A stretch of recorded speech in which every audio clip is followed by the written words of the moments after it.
Welcome everybody to our Tequila and Transactions, a super informal chat, a little bit of revolving around real estate, most importantly about tequila. I have the one, the only, Mr. Ernesto Guray-Diaz. How are you, sir? I'm great. How are you, Ricky, the realtor? I'm doing great, brother. It's a beautiful Thursday. It's not too hot. I got some tequila right here I'm going to share a little cool story about, but Nice. before we jump into it and do a formal introduction, I'm going to go ahead and launch our video so that we can set this off right, let the viewers get a little bit of insight about the, kind of my passion in not only just real estate, but also in tequila. So let me go ahead and share my screen and we will go ahead and play this thing. Let's do it. So do you see the video? I do see the video. All right, let's go ahead and play it. All right.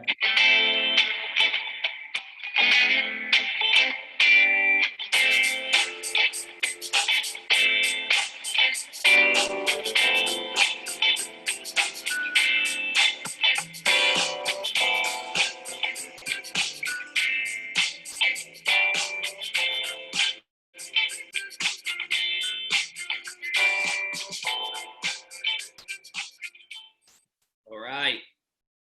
So what a great way to kick this off. It's a beautiful Thursday. Absolutely. Hope everybody's safe out there. And more than anything, just wanted to just jump on here, give you guys a little bit of insight on the market and give you guys a little bit more information on tequila. And so that you guys aren't out there buying the cheap stuff and wasting your money on Cuervo and all that other stuff, but give you guys a little bit of insight on what you guys can buy. You press your friends, stuff like that. So before we get into all that, Ernesto, can you give a little introduction about yourself? A little bit beyond. I mean, our relationship goes beyond our working relationship. We're brothers of the same fraternity of Gamma Zeta Alpha. Shout out to all the Gammas. And we've developed a great relationship over the years, closed a lot of deals together, helped a lot of amazing families. But let everybody know what you're up to, and just give a little spiel about yourself, and then we can jump right into doing a little bit of Q&A and whatnot, and then I'll dive into my tequila while you're chatting away. Yeah, sounds good, man. Well, first of all, thank you so much for having me. It's an honor and a pleasure to be with you. Episode 2. I think that would be episode 7 in Star Wars, The Empire Strikes Back, right? So as everyone kind of knows me these days, it's Ernesto Guray, the finance guy, simply because it rhymes with my last name. Been in finance since 2005, got my Series 6 and 63, became a registered rep in 2006. And then about almost 7 years ago, decided to leave corporate banking to open up with my business partner, our mortgage office. So we are independent mortgage brokers. And essentially what we do is that we combine financial advising and education with the execution. And what I mean by that is that our goal is to make sure that every client that is looking to buy a house is fully educated. Transparency, knowledge, those are key things for one of the biggest purchases you'll ever make in your life, which then with that education can lead into investment properties and building wealth through real estate in different ways. So, that's kind of what we've been doing for the last 7 years independently, and blessed because I was just telling Ricky that I filed my extension on my taxes, which is my first time in history. And the reason being is because last year I was blessed to set up my own private corporation, and you kind of learn as you go, and sometimes you spend most of your time managing other people's finances, that when it comes to your own personal finances, you get to tax day, which is April 15th, and then July 15th, and you still got to file an extension. So we have a passion for real estate, and like Ricky said, we've been working with them for several years. We've closed some amazing deals for especially first-time home buyers. And Ricky will probably agree that not only did we see some of these couples get their first home, but some of them now are either married, having kids, and now those questions are different. So anyways, it's a pleasure to be here, man. Awesome, man. Well, I'm glad to hear it. Definitely you're extremely passionate at what you do. That's why, we aligned ourselves and worked together because, it's all about the client and about making sure that they're happy at the end of the day, that they continue to, refer us business, and more than anything, they become our walking billboard. So yeah, I mean, definitely, we definitely have seen these families grow. We have seen their transition, and, one day, hopefully they'll either upsize, downsize, whatever they're, looking to do in the future. And hopefully if we have the privilege and the honor, we'll be there to help them as well. But But yeah, man, I'm in the same boat kind of as you. I was about to file an extension just because I was been so busy. I mean, I told myself I'm going to use COVID-19 and shelter in place to kind of get all my finances in order so I could get them done quick. Dude, I just was working and put it off. I procrastinated too long, and I literally pulled like a college all-nighter. I did all-nighter to finish all my finances and get it in on time. But man, it was a little bit of a struggle because I definitely like to keep track of everything and itemize everything. But I just always like to maximize as far as my deductions go. But yeah, I mean, Sure. definitely the struggle was getting moving on that during COVID-19. But enough of that. Just wanted to touch bases a little bit on what I'm drinking. Unfortunately, Ernesto's stuck at the office. He couldn't get to his house to pour himself a drink, but he's going to owe us one for sure. So I'm drinking a little something different. What do you got going? You got some H2O over there, or what do you got? I got some Nestle Pure Life. Not my go-to drink, but definitely a great way to stay hydrated in this weather. Yeah, man, got to keep the H2O going. And for me, that's why I like to drink my tequila with some mineral water or dilute it with a little bit of water or some sort of sparkling water of that sort, because I really like to taste my tequila. I touched on that on episode 1. I like to taste my tequila. I don't like it to overwhelm my palate, because that's why I'm not going to drink that Jose Cuervo really processed tequila. Don't like to be a major hater, but I just don't appreciate their style of making tequila. They're all over the place. You know the name, you know the brand. It's not good stuff, man. It's just not good stuff. But I could talk crap about them all day, but I'm drinking a little something different. Last week, I drank an añejo, which is a very robust color. It aged in oak barrels and just gives it that nice kind of caramelized look. Today, I'm drinking an añejo, but check this out. It's crystal clear.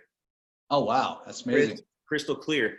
So this one is Tres Generaciones. You can find this brand here in the U.S. The difference is you won't find this particular bottle, because look, check that out. I got the Mexican seal of approval right here. So this bottle essentially was given to me on my last closing. So shout out to my clients. Love you guys. They gave me this amazing bottle. I'm trying to savor it the most I can, but I wanted to show you guys this bottle so you guys can understand a little bit about the process and why it's clear compared to other añejos or even a reposado that's a little bit darker. This is not a blanco tequila. It's not a virgin tequila. This is aged for quite some time. It's a few months in the barrels, and then what they do is they distill it one last time just to filter out all that color. So that's why it has a little bit of color too. You can't really tell from the camera, but it's a smidgen of off-white. But it's called cristalino. So cristalino is the process of actually filtering out the color. So yeah, it's aged beautifully. I think they age it, I want to say 8 to 10 months, 8 to 12 months, something like that. And then when they do is they take it out of the barrel, do that last process, remove all the color. I like it. It's very enjoyable to drink, very smooth. Is it sweet, or does it have a little bit of a bitter taste to it? Like this one is not too bitter. Some of them are a little bit sweeter, especially I've noticed some of the cristalinos that are in Mexico. You will see an 1800 cristalino that's out here right now. You'll see that at Bevmo at what is it called, Total Wine. There's another one that's getting very, very famous, and it's the same brand I drank last week, and that one is Maestro Tequilero. So Maestro makes something called, I believe it's Maestro Dobel. So that bottle is another clear. So the interesting part about that bottle, you'll see it, you can't miss it. It has like embossed writing on it. If you go and ask Bevmo, if you go and ask Total Wine, they know exactly what you're talking about. They'll take you to it. That one's a great one because it's different in the fact that they actually mixed all their tequilas together. They've mixed their reposado, their añejo, and extra añejo to get that right balance. And They distill it to make it that clear color. So this one's not too bitter. It actually has a really nice finish. The way I like to drink it is I serve myself a little shot, toss it in with some little bit of ice, which has started to melt already. And then I top it off with some sparkling water because you want to get that H2O in. You want to get, a little bit of, so you're not dehydrated, you know what I mean? Keep the hydration going so you guys can drink longer and drunk by noon. You know what I mean? But yeah. I'm more of a nice and clear. So cheers. Salud, brother. Salud. So I'm more of a whiskey drinker, not a connoisseur, but a whiskey drinker, but definitely, not to knock on Cuervo, because I got to be honest, I grew up on that a little bit. I think all of us didn't we all? It did its job, and probably now feel it more so. But on the whiskey side, it's kind of gone from drinking it with a mix to drinking it neat, or maybe on the rocks or something like that. So I can appreciate you adding a little bit of water to maybe aerate a little bit the tequila to give a little different texture or flavor. So that's great, man. I didn't realize you were you're a Latino, you like tequila, but I didn't realize you were a tequila connoisseur, which is pretty amazing. I see the background. My family doesn't like it at all, if you can tell. Yeah, I mean, that's pretty good. That's pretty good. What is that? Digitally inserted in the back, like. It's a green screen. It's a green screen. Yeah, that's awesome, man. I definitely need to stop by and maybe not spend a day, but spend like 2 weeks just tasting a little bit of everything. Bring your Aerobed.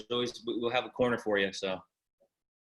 That's amazing, man. That's cool. But no, definitely, bro. You have a house when you come up here, and got some good stuff. I like to keep on reserve and miss Mexico like crazy. I had to cancel 2 trips already. Might be 3 trips, but the thing is, we just got to stay safe and do our part. And I may or may not go out there next month. I have some business I need to take care of. We're family's building our property out there, and one of us has to go out there and keep their eye on everything, make sure everything's going to plan. But yeah, every time I go, I like to bring back a few bottles, something different, unique that I'm not going to really find here. And of course, when you go to the motherland of all the tequila making, you see a lot of different, unique, sometimes even, more kind of, what's the word, like small batch, mom and pop, boutique kind of tequila companies that make their own stuff. There's one particular bottle, and I usually, if I have some, I'll gift it out to my clients, my friends, my family. It's called Reserva de la Torre. So it's a family-owned and operated tequila company. They really started just making stuff, just for the shit of it. They had land. They started, they grew the maguey, the cactus, the agave, and then they started making their own tequila. And they found out really quickly that they made tequila really well. So it started to really catch fire, and they make some of the most amazing tequila. I mean, their reposado is amazing, and it's the tiers. Like you go, virgin is the blancos, the white stuff, the Don Julios, the Patrons. Everyone loves the white Patron. That's the virgin tequila. It hasn't been aged, stuff like that. It's really quickly bottled after the process of making it. And then you go reposado, añejo, and then if you want to be real classy, real snazzy, you go to the extra añejo, which is aged that much more longer, has that much more color, that much more just character. The character is ridiculous. So these folks actually, we tried their añejo, which was amazing, and then they told us that they make an extra añejo. We couldn't believe that they made something better than what they had. And little by little, we kind of gained their trust and became friends. And little did we know we were gonna get our hands on some amazing tequila just by creating a friendship. And that's the stuff I drink all day in Mexico. It's no hangover. You feel amazing. It's really made with love. It's well thought out, well planned out, great stuff. It's in a little skinny black bottle. You'll see it, you're like, what the hell's that? But it's some of the most amazing tequila you ever have. So when you make it up here, bro, I have a bottle with your name on it that we'll split amongst ourselves. I was talking, we just closed escrow out for a property in Palmdale for a client. So congratulations, Julian, if you're watching this, and your wife. Congrats, man. It's amazing. Yeah, so I was emailing with the escrow officer saying, hey, it recorded, the property changed over to the new client's name, et cetera. We all, kind of email celebrated. And then she was saying, she has like in big red letters, I'm going on vacation from July 21st to July 27th. And I'm like, congrats on your vacation. And she was mentioning that she's going to go to Mexico, and she's a little bit concerned, just for traveling in general. And my wife and I were just talking about probably the safest thing you can do if you go on vacation is just take a shot every 30 minutes. If you take a shot every 30 minutes to an hour, like tequilazos all over the place, I don't see how this virus can survive. You know what I mean? You might pass out earlier in the day than you anticipate. You might not even have to leave anywhere. But take a huge sniff, take a shot. It's gonna kill all the bacteria. You'll be fine. Done, man, done. You know, just don't go smooching strangers after you've been drinking all that tequila. That's the one thing I would stay away from. Yeah, that's for sure, man. That's all awesome, right, man. So this is the part of the show where we kind of take a little break from the tequila talk. So real estate, man, I know you're super busy. I mean, I'm super busy myself. I have some amazing clients that I'm helping. Got a couple listings coming on. So to be honest, I never ever would have thought we'd be this busy after COVID. I had a feeling like we were going to be busy, but this is actually in my 6 years young in this industry. This is actually my 6th year now. Yeah. My first year was kind of wobbly, getting to learn the ropes and stuff like that. So I say I've been in the game for 6 years, but technically 5 full time. But this is the busiest I have ever been in my entire career. 2013, 2014, 2015 was really busy as well because everybody was buying. Interest rates were great. And then 2016 we started to see stuff kind of even out. 18, 19, of course, kind of plateaued a little bit, but yeah, it's amazing to see what these interest rates are doing. What we need, sellers, if you're listening, we need your house to go on the market if you're thinking of selling, because we got buyers lined up to buy it. And if you're thinking about selling, call me. We'll make it happen. Ernesto and I will bring you a buyer, or we know plenty of agents that will bring you a buyer. So, of course, as you may see down in LA and SoCal area appears the same. It's just a shortage of inventory, which is really just making, in the combination of everything else, it's just making people that much more aggressive on writing offers. So it's interesting to see where kind of the market's going and stuff like that. So what are you seeing down there? And, what are you telling your buyers that have maybe missed out on 1, 2, 3 houses already? Man, it's exactly what you said. So going back really quick to the whole tax situation and filing the extension, some of it wasn't our fault. A lot of it had to do with our clients. I mean, it seems like, and you said after COVID, and it's the correct term is during COVID. We're still in the peak of the whole COVID situation. So it's crazy. In my mind, I'm out of it, but yes, we're still in it. Yeah. So interestingly enough, it's exactly as you said. It's I'm not sure if it's because folks are home and have more time to spend with family and have these conversations. I don't know if. My assumption, for example, I have a client that similar to myself, right? Beautiful wife. He's got 2 beautiful kids, and he's finding out that his 3-bedroom, 2-bath isn't big enough, and they need an additional room for the office, right? Because they're going to be working from home more frequently. So they're looking to upgrade. I have clients that were in condos, living with other family members, and there's no backyard to be able to have the kids run around and stretch their legs and do those things, or people living in apartments. So the demand is, I think people's demand to buy property is always there, because I think we all innately want to own property. I just think now when it got real, right? It's kind of like a reality check. It's kind of putting things in perspective for folks like, hey, maybe those things that we're waiting for mañana is not really mañana. Maybe we need to pull the trigger on buying property or looking at our finances, or maybe you're not in the right job. You want to make a move. Sometimes you have to have, I had a client tell me before, and that's one of the reasons I left the bank. He goes, people don't change until it hurts.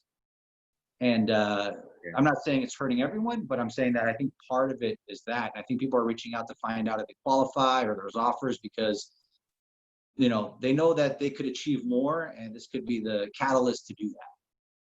Right. Yeah, I couldn't agree more.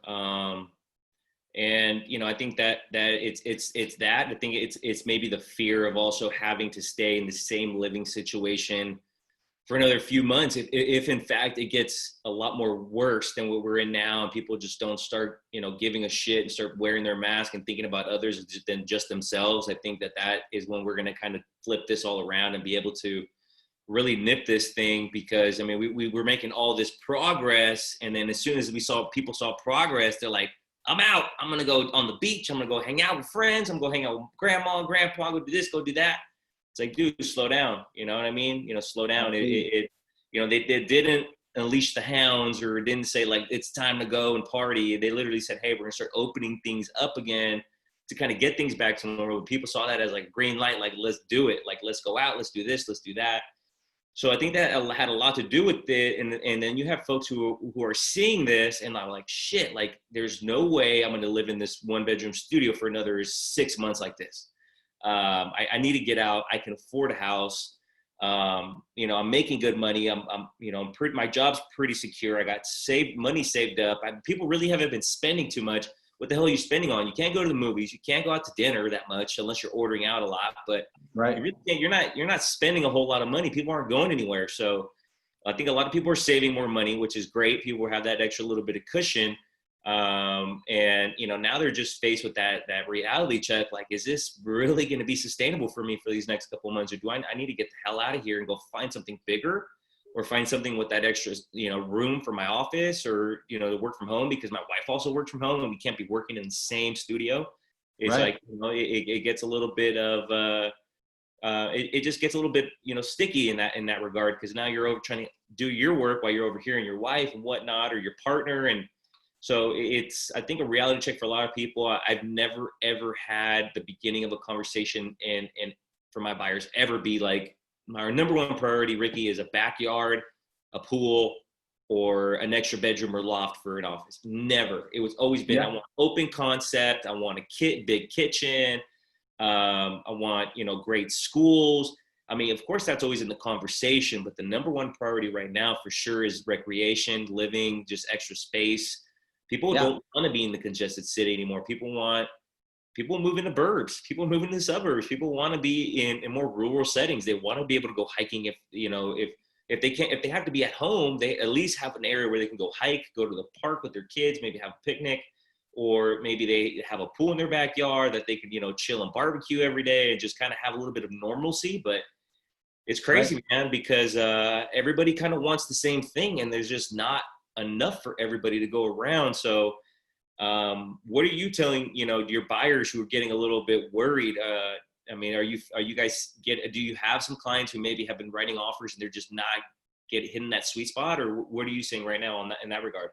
Yeah. So there's a lot of folks that believe that the market's going to go down, it's going to crash, and you know, we're never going to say that ever cannot happen. Exactly. But what I will tell you, Ricky, and you know this as well as me, but this is more for the audience, is you know, this is not an exact number, but imagine that there's one property for like 8 buyers. Yeah. And now with COVID, maybe 4 of those buyers are unemployed or furloughed or not making the same income. Right. But then you still have 4 buyers competing for that one property. So the seller finds themselves to be in a privileged position, because they may not have the property that has everything he wants, but definitely they have a little bit more control. So buyers that are out there that are proactively looking, you know, I just tell them, I'm like, look, it's kind of like when I took my wife when we looked for our wedding location, right? I took her to Malibu first, and they said, hey, this is 30 grand. And she was like, wow, that's great. And I said, yeah, 30 grand for the grass to be able to pay for the tables and the bar and the servers and the alcohol and the DJ and blah, blah, blah, right? So now we're talking about like a $100,000 thing. And then I took her to another area where it was a more humble. It was cheaper to get married.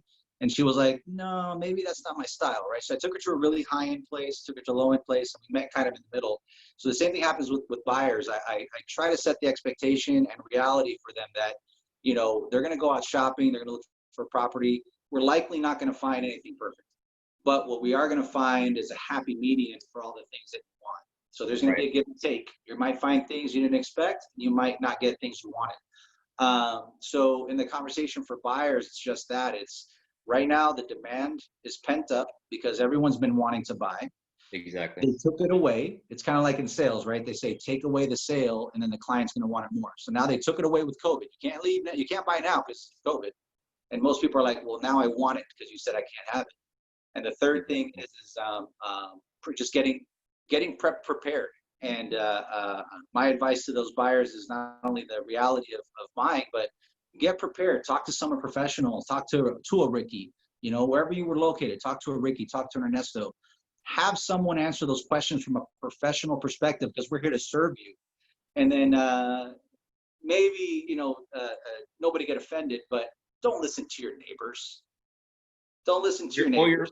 Don't listen to your parents either, because Yeah. they bought in a whole different other time. And I've had this, had to have this Right. this ugly conversation with a few of my clients. I'm like, I love your parents to death, and I think they're awesome, but they're just not correct in this regard. Because I'll tell you what, we're gonna write this offer, and unfortunately, we may not get this home because we're gonna have some folks being really aggressive because they see the value here. And it's all already, we show up and there's 10 cards on the table and it's been 24 hours on the market. It goes to show you that there's demand for that home. And when there's a certain price point that makes sense for a lot of people, people will get aggressive, because if they're seeing houses that are 350,000, 400,000, they're qualified up to 450, and going 50,000 over asking only makes maybe $100, $200 difference on their mortgage. Best believe their agent is going to be coaching them. Their mortgage lender is going to be coaching them. Hey, if we do this, this is what it's going to look like. So for them to get that particular house and pay maybe 100, 150 more on their mortgage, and they're comfortable doing that, best believe they're going to pull the trigger. And those folks may be in more dire need than anybody else. They may just, be getting kicked out of their apartment. Maybe it's just like their living situation is, they're done with it. But some people are, I would say, more motivated than others. And so I've had to have this conversation with a few of my clients, and I've said, although they may be right in other markets, this is not the same market. Interest rates are extremely low. Making an offer over asking is not going to make a major difference on your mortgage payment overall. And, people get aggressive, and this is what's going to happen. And these are what the comps are. And so I've had some clients be reluctant to even write offers over asking, but it's the reality of it is that agents are not being transparent with prices right now. And that's the ugly truth. The ugly truth is that they're not being transparent. So then we're having to essentially coach our clients on what to write as for a solid offer, and having to, navigate the waters with the listing agent, say, hey, how many offers do you have? How many disclosure packets have been sent out? Can you share with me what, you're seeing? How many offers do you anticipate? Asking those questions. If your realtor is not willing to do that, I'm sorry, but you're gonna have to find another realtor who's willing to ask those uncomfortable questions and really get those answers out of the listing agent to be able to put you in a position to really write a well, thought out, aggressive / strategic offer to ensure that you're at least considered and in the running. Because the night before offers were due on a property, I called the agent and she's like, I have one, but I'm getting kind of interest from 3 or 4 other agents. They said they might write. So I'm like, okay, 5. And I said, how many disclosure packets have been sent out? She said 30. So I'm like, shit, there's gonna be 10 offers on this thing. And my clients were like, no, you told us 3 or 4. I'm like, well, that may be, but 30 agents have viewed the disclosures and asked for disclosure. So usually rule of thumb about, anywhere between 30, 40, usually half of those offers half of those people are going to be writing offers. And lo and behold, there was 11 offers, and it went, I want to say $45,000 over asking.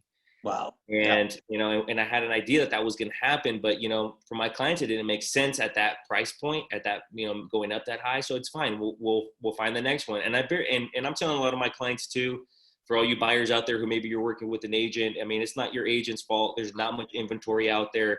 If they're doing the due diligence, getting you all the answers and working hard, and they're doing their job, but, don't blame them. It's hard for us as it is trying to find you the house that, that you really want. And it's hard right now because there's not much to show you or put you in, actually go out and so you can see it. But, just be patient, because I think that's really going to start to turn around. I think, all the pent up demand was all from our spring market. And I kept saying that, our spring market's going to shift over to the summer, and the summer's going to shift over to the fall. And we're going to have, a busy next, these next 6 months are going to be extremely busy. So I knew this was kind of going to happen, but I didn't know it was going to be to this magnitude, because it's awesome. Keep me busy, keeps me out of trouble. But more than anything, it just, it kind of opens your eyes to see that a lot of people are not comfortable in their living situation, and they're willing to be extremely aggressive to make things happen. So just be patient. I myself have 3 listings coming on in the next couple weeks. So if I have a few listings coming on, other agents do as well. Thank you, bro. I appreciate it. Yeah, it's crazy. And it just happened literally over the next, the last week and a half, I got called, hey, I want to sell my house. Hey, I want to sell my house. And it's because people want to move out of the city, or people maybe have already maximized that living space and want to upsize. And with these interest rates, they can take that equity, move it over, and be still very, very comfortable and find that right house that makes more sense for them in the long term. And then, there'll be more inventory on the market for buyers who are looking in those particular cities or in those areas. So be patient. Things will come back. Hopefully, we'll have a lot more inventory to sell you in these next couple of weeks. And I think it's starting to get there. So with that, I'm going to take a drink. Yeah, you should, man. I mean, as far as like interest rates from the mortgage side, just consider to all the viewers that are watching. So imagine that price points are not exactly the same, but maybe a little bit more than what they were last year, but Yeah. Or the year before, like the end of 2018. So imagine you're buying a property in San Diego or Fresno, or let's say Oakland. You're out there in Oakland for $550.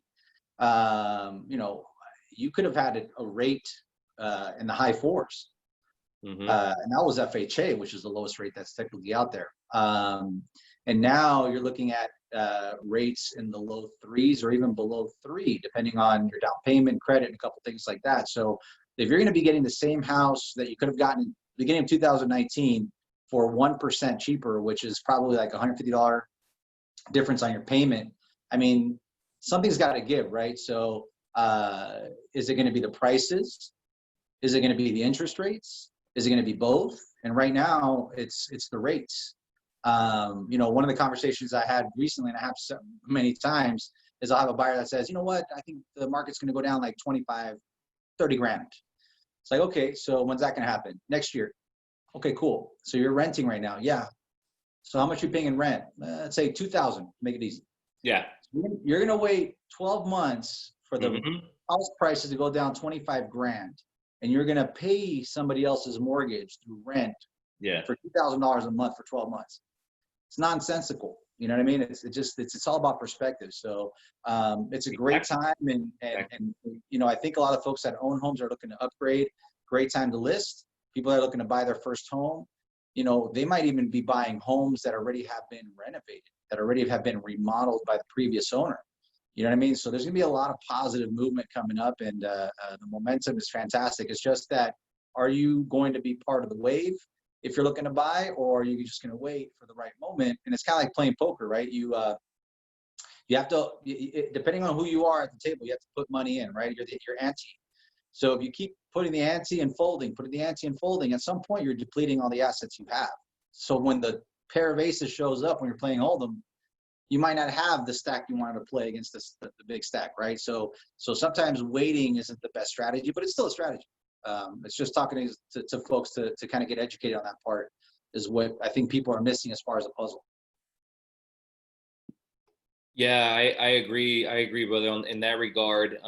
Because I mean, obviously, we'd like to be able to tell the future and tell the client like, hey, this is what's going to happen, but it's just not doable. Like we don't know what's going to happen. We can tell you what's going on now, what we're kind of seeing, what we're forecasting, but for us to tell you that it's going to be a better time to buy next year than it is now. If someone's telling you that and they're 100%, honest and 100% like that's what they believe, they're bullshitting you because they have no idea. We have no idea what's going to happen next year. We can tell you now it's an election year. Shit usually doesn't hit the fan in an election year. Stuff stays pretty constant. And that's because obviously the president, whoever it may be, wants to do what he can to stay in office. In this case, he's looking to go up for re-election. Will he win? Who knows? But if he does not win, there's a change of regime. There's a change of, from Republican to Democratic Party, whatever party goes in to the presidency, but there's a change. That change can negatively or positively impact the market in any which way. We don't know what will happen. We can predict that, it may or may not be stronger. We can kind of let you know what we think.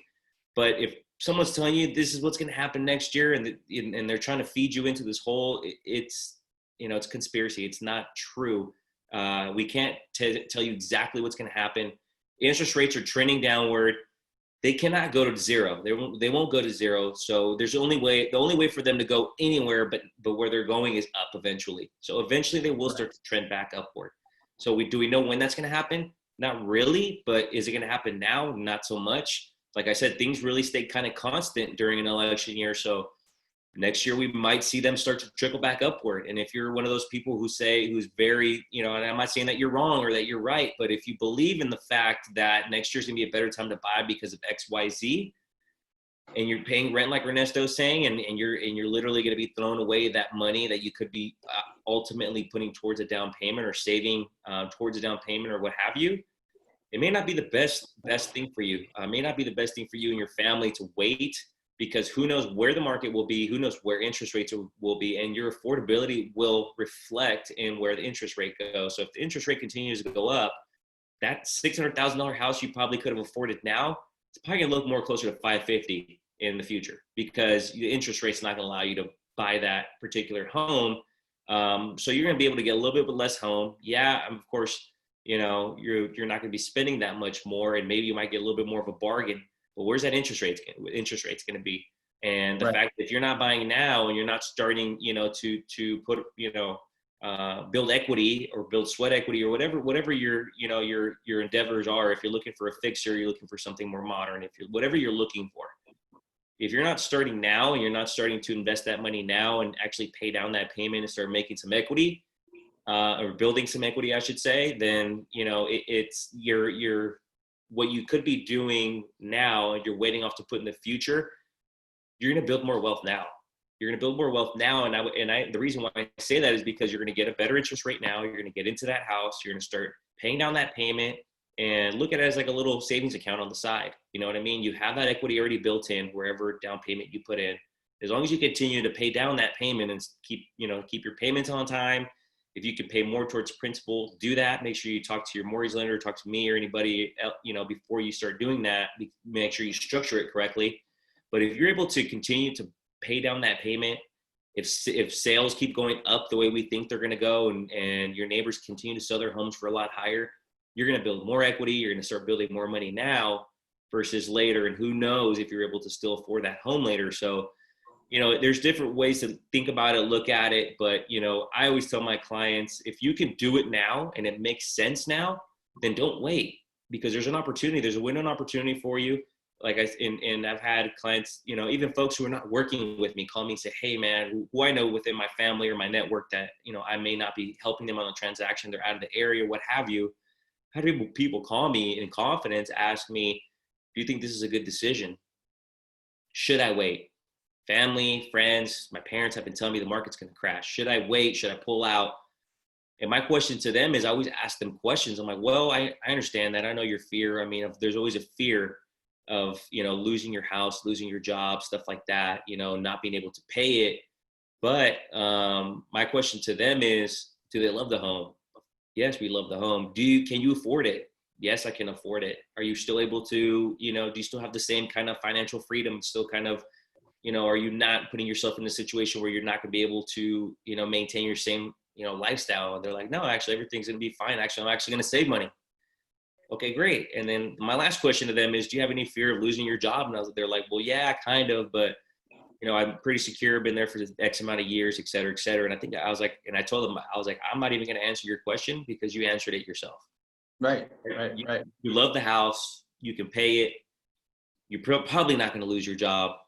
So why not go for it? Because you're going to be so upset at yourself later that you didn't pull the trigger. Houses may or may not get more expensive. Interest rates may or may not go higher. So if it looks right, feels right, it's probably right. And you should probably go with your gut. You should probably do it. Don't listen to other people who think they know what they're talking about. Talk to professionals. We're going to give you all the information you need, but don't let someone talk you out of being a homeowner just because they're telling you that the market may crash. Don't let them talk you out of it. I mean, you need a place for yourself. At the end of the day, once you invite them over for that first barbecue, they're not going to say shit. They're going to pull up, grab a drink, and sit down and wait for you to cook the burgers. Like, you know what I mean? You don't want to talk to, and I love my neighbors, and I'm sure you got fantastic neighbors, but it's like you're getting financial advice from someone that may not even own a home, right? They're telling you to wait. You're worried about losing your job. Rent, you still have rent. So mortgage, rent, it's still going to be there, right? I always told my wife, I'm like, you know what? When I leave corporate, I'm going to be scared out of my mind, right? Because I have my own business. But if everything goes to hell, I always can go back to corporate. And if that doesn't work, I'll freaking work McDonald's. It doesn't matter what it is that I have to do to pay that mortgage to make sure I provide shelter for my family, my kids, right? So whether it's you lose your job and you're paying a mortgage, you lose your job and you're paying rent, you know, that's going to always pretty much be there, you know, and home ownership. I said that on our first time homebuyer webinar, which we're doing again on August 8th, just to plug that. It's one of the most amazing things, right? I mean, right now with COVID, I go to my house, I work out of my house, you know, I do drills with my daughters out in the yard, we play, you know, we do activities. The other day they drew on the wall, but it's my wall, it's their wall. They drew on the patio, it's my patio, it's their patio, you know. They broke one of my sprinklers, I have to fix it, you know, but that's the thing, it's all mine. And that's what you want to do, is you want to have things that belong to you. So, Right. you know, it's a great time. And, you know, I don't want anybody to take this from the perspective that we're trying to push anyone. No. Because Ricky and I, we don't push in that way. But the thing is that if ever in the future, you guys ever get pushed by us to do something, it's because we really believe it's the right time to do something. Other than that, you know personally what's right and what's wrong. But right now, it's just opportunity, and it's all about preparation. And the last thing that I want, and Ricky wants as well, is, all right, we're ready to buy a year from now, and you don't qualify because you have to wait to fix something, or the house you wanted was sold. And I've had a lot of questions on that. You asked me about like buyers, right? So they're like, oh, I see a listing. I'll go check it out next week, you know, and blah, blah, blah, blah. And it's like, listed, pending, 48 hours, 72 hours. It's like, well, I was going to go next week when I had time. It's like, Don't wait. You want it, you grab it. Yes. Don't wait. Yeah. Yeah. I want to touch on that a little bit, bro, because you bring up a great point that, you know, and we talked about this. People are very aggressive right now for many, many reasons. You need to be just as aggressive for you and your family, and your realtor should be there with you. Like, absolutely. Let's go see houses, guys. Let's go. I'm down to take you. I'm free this evening. I mean, for us in California, we do have to sign a PEAD document. It's called PEAD. So the PEAD is essentially you're agreeing that you know, or that you're just acknowledging that you know about COVID-19. We're going to wear the proper PPE. That, you know, if you don't have it, your realtor should provide it for you. Usually the listing agent may have some stuff, but you know, just wear your protective gear. If you don't have gloves, let your realtor be your hands for you. I always take my own gloves. I take gloves for my clients. If not, I'm just like, hey, if they don't fit you or you don't want to wear them, don't worry about it. I'll open everything for you. Take some hand sanitizer. And I'm mainly talking to realtors out there. Just be prepared for your clients. Make them feel safe.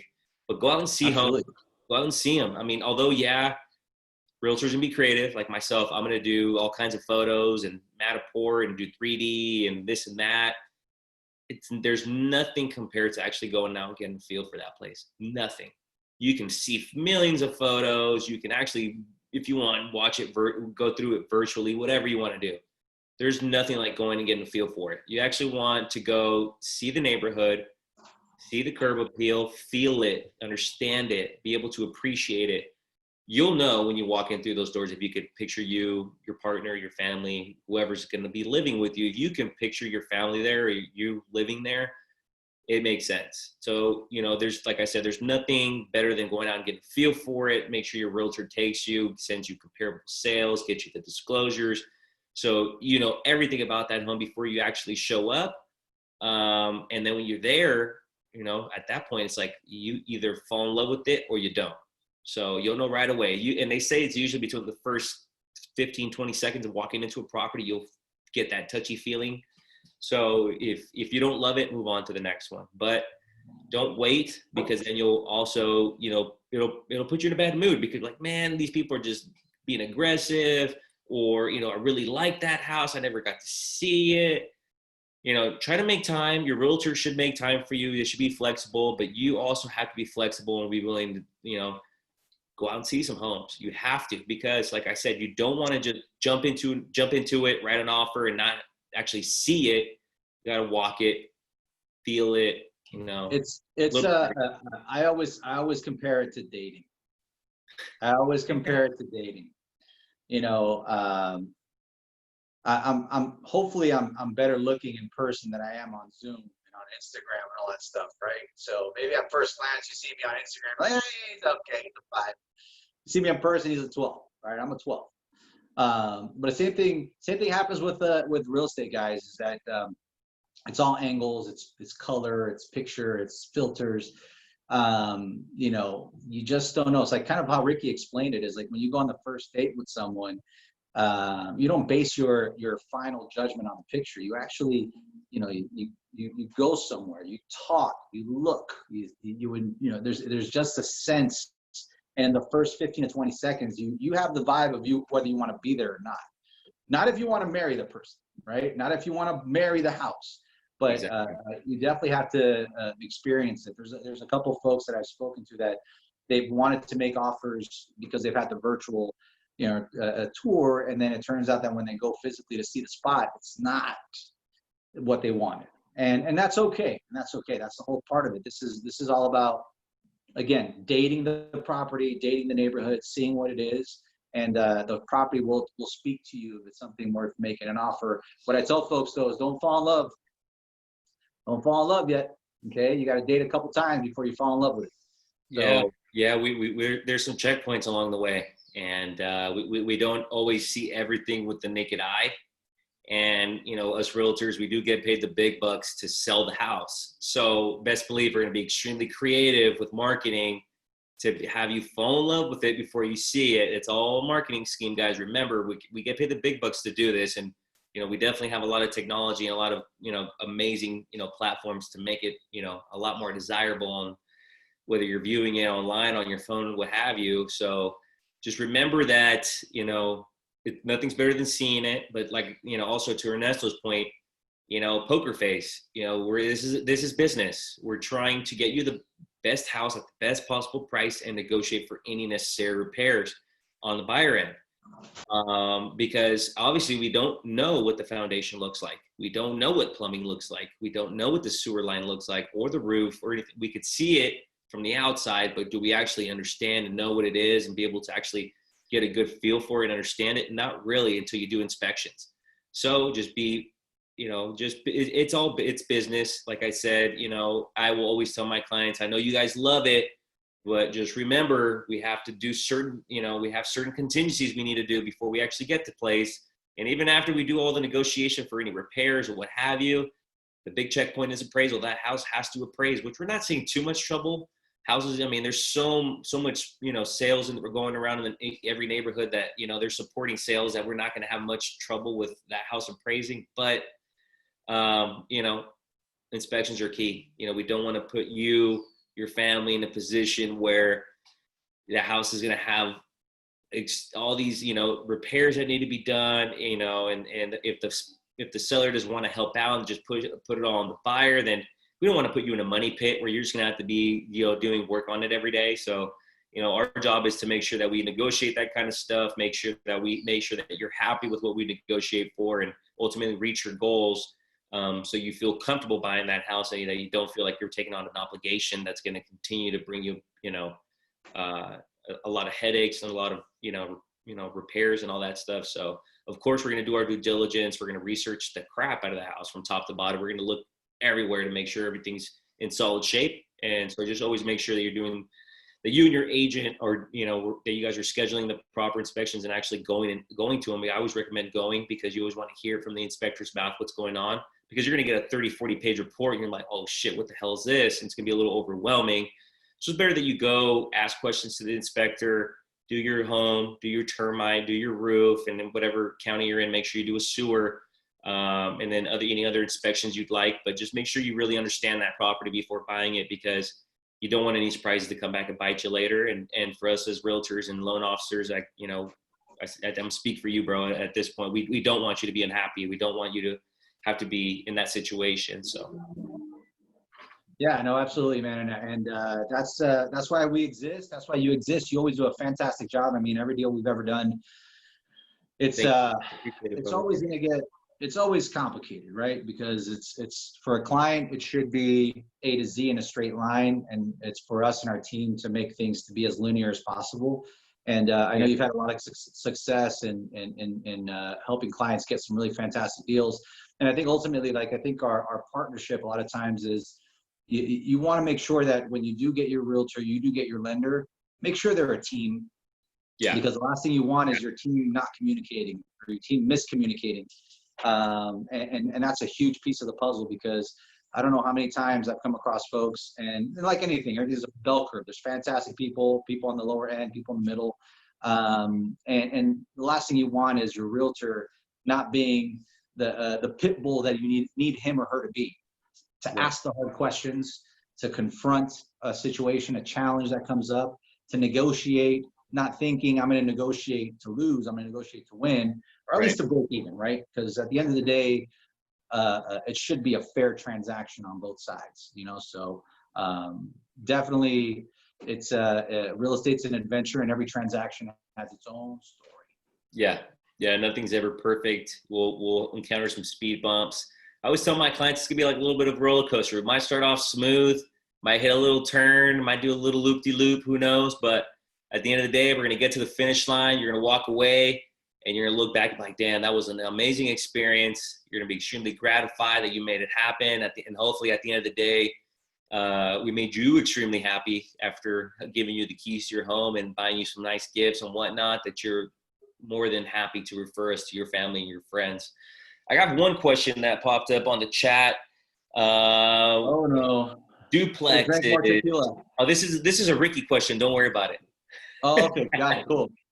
So Ignacio asks about duplexes in the East Bay area. So Ignacio, for the East Bay, of course, we have to always consider and remember that there is statewide rent control.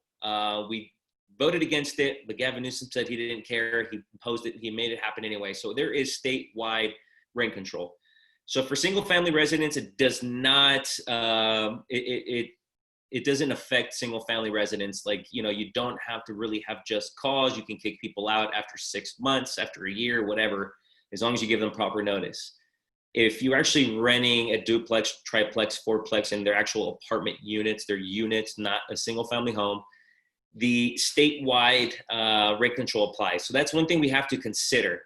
The reason why I say that is because many times you have sellers who are wanting to sell to capture the current market conditions that we're in without having the tenants move out, which is going to be extremely difficult and costly to make that happen.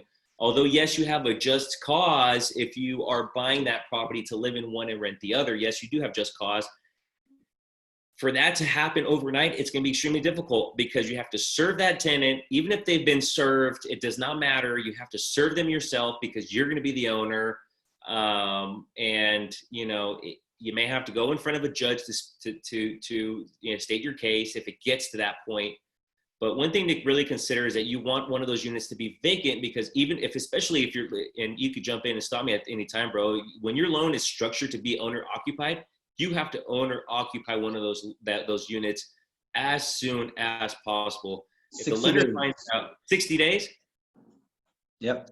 and 60 days, you guys, if someone's been in there for more than a year, you have to serve them a 60-day notice. So there you go. You're cutting it very, very close if in fact that's the case. So it's tough because I want to say that, buying a duplex is great, and it is. And I really encourage a lot of my clients who can do that.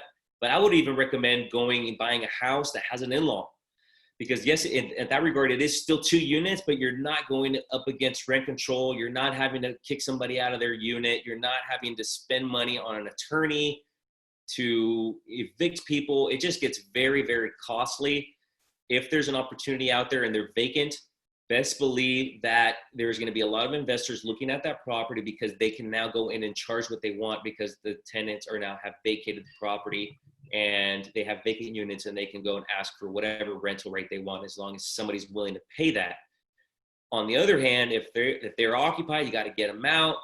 if they've been, especially if you're in Alameda County and Oakland specifically, and you're looking to invest there, it's even tougher because you cannot raise anybody's rent more than 1%, I believe, per year. It's extremely low.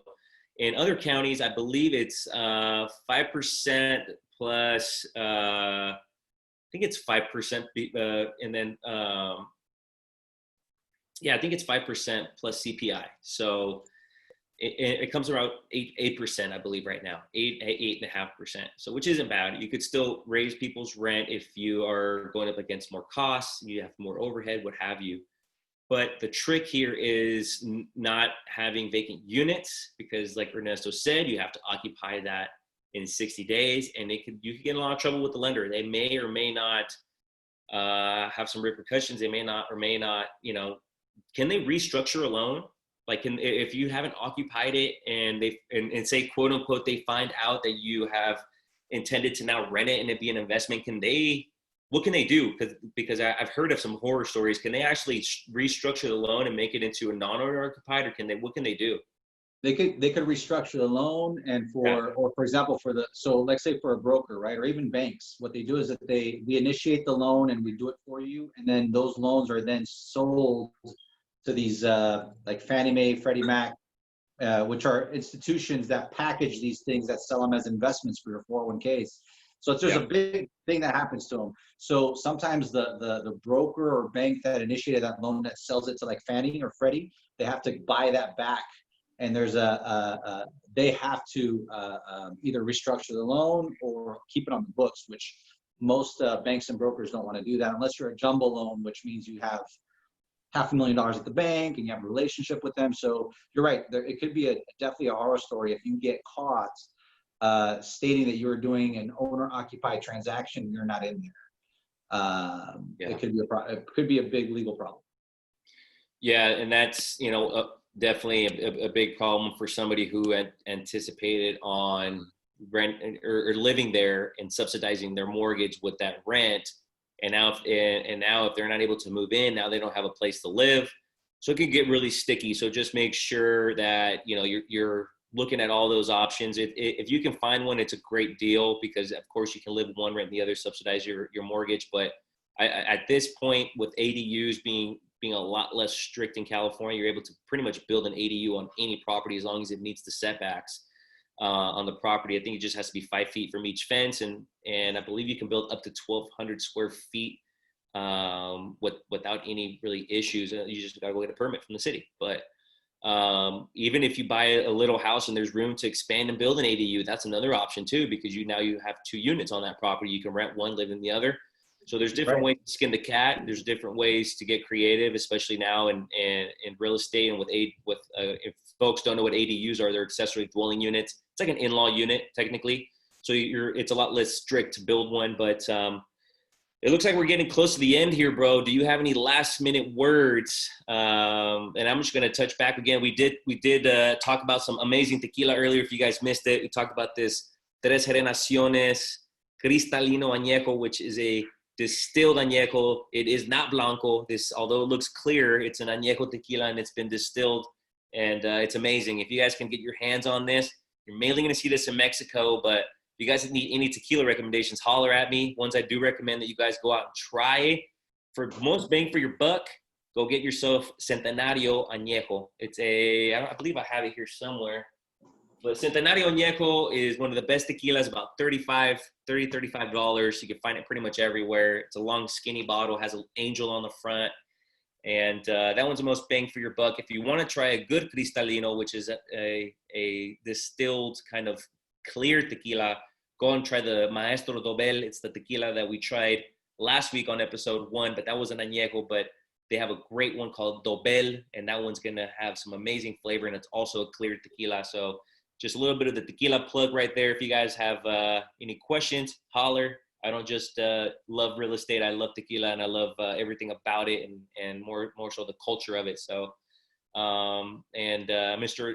Ernesto over here is more of a whiskey guy, which I am myself. It depends on the mood. If I'm having a cigar, I'm having whiskey, and definitely a big whiskey man myself. But what's your go-to, bro? Like if someone's like, we're at the bar. There's no cost at the bar. All the bottles are on the wall. What are you asking for? What are you asking that bartender for? Oh man, it's been a while since I've actually drank. So so I'll tell you a little bit before I get to the drink. So when I came into to CSUN, I got here from Spain in '98. I started going to these house parties, right? And then I see these guys flipped over with a barrel, doing these keg stands, and I show up with my little bottle of Jack Daniels, a little bit of Coke. And then fast forward X amount of years, these same guys in the fraternity graduated with me. Some of them are my best men, compadres and stuff. And we still kind of just drink Jack Daniels. We kind of elevated them in that sense. As far as like a whiskey I would drink, I mean, I like on the Scotch, I would be like a single malt. I like Johnny Walker. I like Johnny Walker Black, funny enough, which it's not even one of the high-end drinks. There was one whiskey, I can't even remember what it was called, that a client of mine, I went to his house to do a loan signing, and then he to celebrate, he took out this bottle. It was like $1,000 bottle of whiskey. And I'm trying to remember right now what it was. It was on the tip of my tongue. But anyways, these days, as a dad, turning 43 this month, I've kind of taken a step off the gas, and it's been a while since I drank. As far as tequila, I will tell you that my business partner Jesse, which you've met before and spoke to, Yes. So he introduced me to a tequila called agave. It's a Russian tequila. Oh wow! Yeah, it's AGAVIE, and that was cool. Yeah, that was so he's a tequila drinker. He's from Tepatitlan, and he knows. He's my neighbor. It's from my family. My family neighbors Tepatitlan, and we're actually building our house in Tepatitlan. So I will hopefully be there soon. But yeah, it's if you're that's tequila country. Those are the Los Altos de Jalisco is what they call it. So that's definitely where all the every bit of land is covered with agave and corn, but mostly agave. Well, what I remember from visiting the wedding, some of it was spotty, was that it was celebrated in Tepa. Yeah. And they had bottles of tequila in the middle of the table. And we had some folks that were serving us. And literally, after every sip of my tequila, I would see a hand come in from the back and refill my glass. Like, it was literally a sip. And my glass was never empty the whole night. And you know how those parties are. We're talking about the whole night and morning. Yeah, we're talking about you're gonna wake up. You're gonna see the sunset. Yes. Sunrise. Excuse me. You'll see the sun. You're gonna see the sunrise that morning. That's for sure. Yeah. So it was amazing. It was a great visit. It was at the end of the day, I drink anything they serve me, other than soap. Serve me something good and I'll drink it. I don't discriminate. But it's really cool that you have this concept for Tequilas and Transactions, because it's two things that you really love. And, this whole Tres Generaciones, I actually tried it and it's really good. Yeah, it is really a really good tequila. Yeah, definitely. Yeah. I mean, if you're even getting the stuff here, you're not going to be disappointed. It's a great brand. They take a lot of, pride in their product as well. So I definitely recommend them. If you're looking to get something different, but yeah, bro, I mean, it was a pleasure. We talked a little bit of everything today. Hopefully gave some people insight about, a little bit more than what we just do other than just real estate. We also like to throw down and drink a little bit and, hang out and do our thing. But whiskey I was going to tell you that I really grown to love is Mitchers. I don't know if you had Mitchers before, and it's not too expensive. They have an American whiskey. They do a rye. They do a few others, but it's Mithers, Mitchers. Really inexpensive stuff, but it's amazing, dude. Like some of the best. I mean, I love Jack Daniels myself. That's just a classic. But Crown Royal, all that stuff too. It's classic. You drink it all day. But this Mitchers stuff, I just really grown to love the taste of it. So just another little plug on whiskey there. And you have my address. You're free to send me a bottle. That way when the package. What was that? When's your birthday? Isn't it coming up? It's 28th. The 28th of this month, right? Yeah. Uh-oh. Finally get my order. Ernesto's asking for birthday gifts in advance already. I'm too old for birthday gifts, man. But at least the whole point of it is to receive something at my house other than Amazon and Target packages. There you go. There you Something go. for dad. Something for dad, you know? Hopefully, Santa's a little early this year and drops off something, man. Yeah, as long, you know what, ultimately, man, what I want is our community to be well, for people to be okay, for all of us to grow, you know, and I believe in our community that we all should have the right opportunities, and this whole COVID thing, hopefully we're able to weather it just fine, and they find a cure soon, so that way, you know, we can get back to business, but from a different angle this time. And what I mean by that is hopefully everyone that's at home is really valuing and understanding how important family is, how tolerant we become. You know, I don't know how many phone calls I take with the kids running around now. Before it was like, everybody just shut up. Now it's the kids are running around. I've used every inch of my house. My backyard, we put a pool here. You know what I mean? I didn't realize there were certain places in my house because I'm so on the run. And now I literally, you know, and I love it, and I realize how blessed I am to have family, to have my wife, my kids, you know, my business, my everything, you know, people like you to work with, because at the end of the day, you know, these big companies, fantastic, but it's all about the small guy. We're the small guy, and all of us are entitled to that shot. So, anyways, that's a whole other conversation, man. It's all good, brother. Yeah, we definitely grow to appreciate our homes a little bit more and our families and everything else a little bit more during these times. But with that being said, definitely want to echo that as well. Everybody be safe, take care. Somebody, well, Ignacio just said, am I at La Piñata? Am I at a restaurant, or is that actually my tequila? Yeah, this is our family collection, brother. It's not a green screen. It really is up there. For sure.